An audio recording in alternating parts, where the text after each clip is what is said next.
ප්‍රසිද්ධ ව්‍යාපාරික පවුලක කෙනෙක් මට කතා කරනවා. හාමුදුරුවනේ අපේ මහත්තයාගේ පොඩි හුටපටයක් මට අහු වුණා. මට කලකිරලා හිටියේ, මට එපා වෙලා හිටියේ.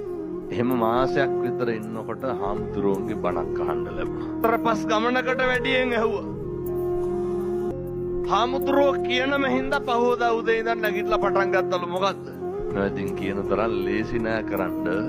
ඒ මහත්මිය කියනවා හාමුදුරුවනේ වෙනදට වඩා මහත්තයාට ලං වුණාලු. හිතකින් නෙමෙයි. වෙනදට වඩා සත්කාර කරාලු. සත්කාරවල කෙලවර කොච්චරද කියනවනම් වඳින්නත් හිතුනලු. වැඳලත් දැම්ම කිව්වා. සති 3ක් විතර මේවා කරලා දවසක් මහත්තයාට බෙනිබෙනීම ෆෝන් එකගෙන කෝල් එකක් එනවලු. මහත්තයාට ෆෙනිෆෙනීම කෝල් එක සයිලන්ට් කරලා අනිත් පැත්ත හැරෙවලු. මිනිහට තටුකුරු කරන්නේ නැද්ද? සද්ද නැහැ. මං ඇහුවා කොහොමද ඔහොම හිටියේ?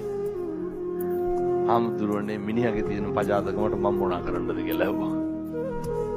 බලන්න අවබෝධය. බිරිඳක් විදියට ඔය හාමුදුරුවෝ කියන විදියට මම දැන් කරන්නේ මගෙන් කෙරෙන්න ඕන ටික තමයි මම මේ කරන්නේ. බලාපොරොත්තු වෙන කිසි දෙයක් නැහැ.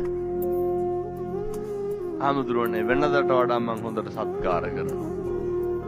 දවසක් මිනිස්සයා අසනීප වෙලා ඉන්නකොට අරගේ කෝල් එකක් එනවලු ආයේ.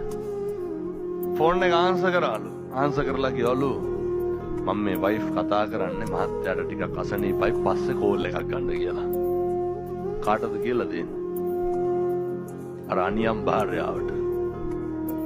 දැන් මිනිස්සු නැගිට්ටට පස්සේ අනියම් භාර්යාව කියන්න ඇතිනේ මෙහෙම එකක් වුණා නෝනා ෆෝන් එක ඉස්සුවා කියලා.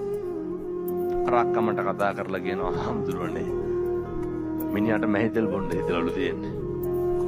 ඇයි ජීවිතේ ඔය අපි කරන වැරදි ගැන පසුතැවෙන දවසක් එනවා. පශ්චාත්තාප වෙන දවසක් එනවා.